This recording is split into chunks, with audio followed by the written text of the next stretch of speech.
తాతయ్య.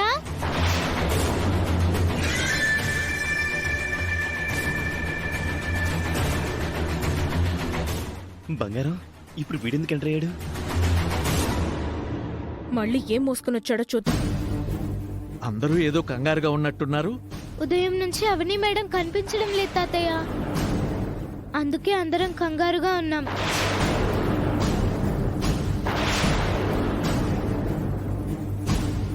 ఏ గుడికో వెళ్ళుంటుంది అనుకుంటున్నావు? మీరేం పని మీద వచ్చారండి?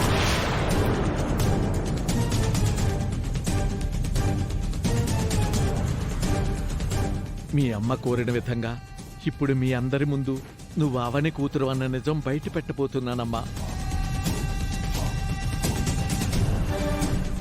ఏం పని మీద వచ్చారని అడుగుతుంటే వినిపించడం లేదా ఏంటి మీకు? కారణం పేర్లు ఏదైనా సమస్య ఉందా? అక్షయ్ గురించి చెప్పాలని వచ్చాను.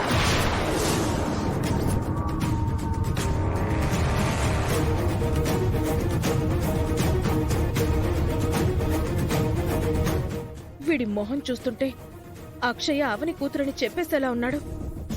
కొన్ని విషయాల్ని ఎంతో కాలం దాచలేం. అవి బయటపడాలని కాలం నిర్ణయించినప్పుడు చెప్పక తప్పదు.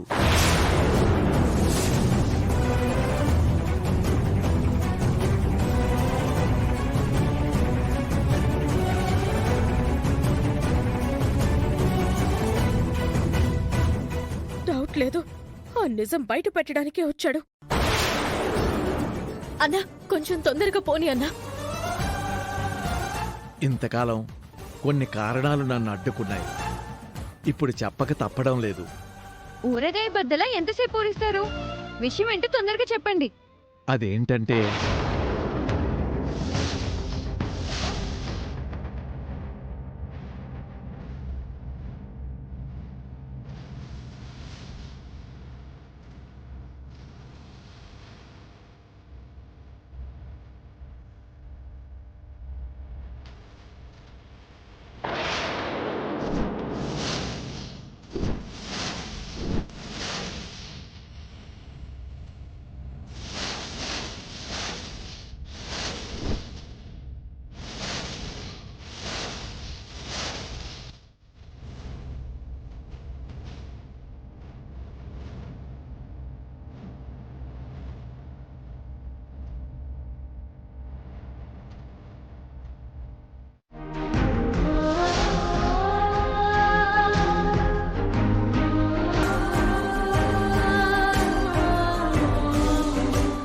అనుకున్నాను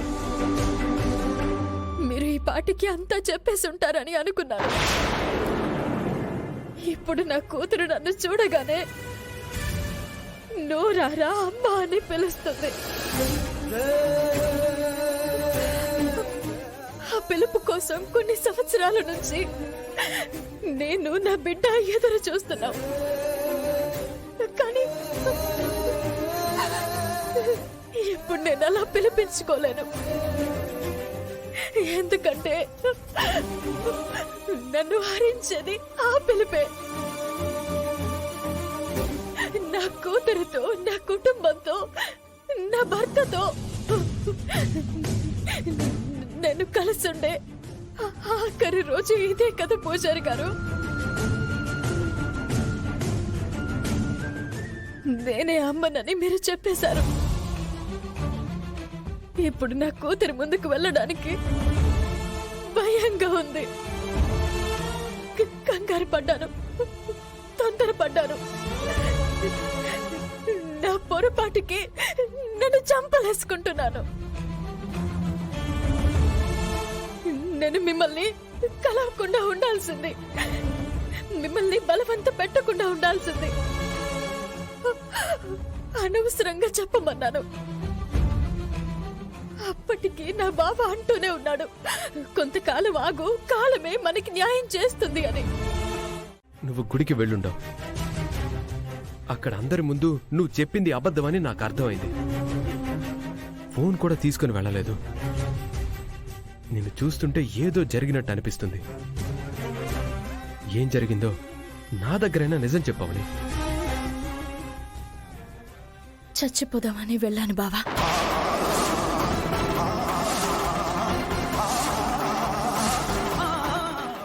బిడ్డ ఈ ఇంటి వారసురాలిగా పదవులకు అత్తయ్య ఆచార వారసురాలిగా బ్రతకాలంటే నేను బ్రతికుండకూడదనుకున్నాను. నేనొకటి అనుకుంటే మరొకటి జరిగింది బావా.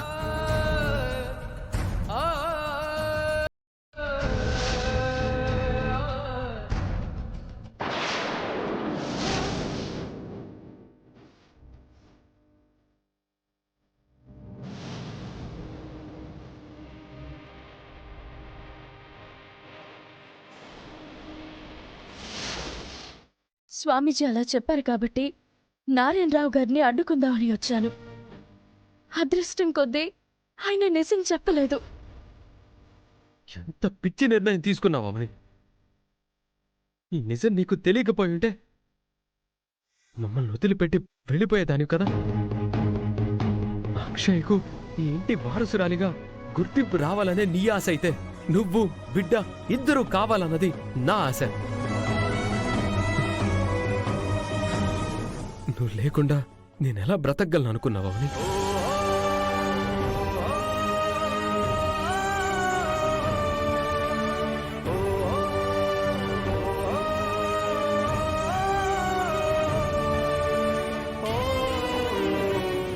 ఇంట్లో ఎవరికీ చెప్పకుండా రేపు గుడికి వెళ్ళి యాగం చేయించుకుందాం బావా.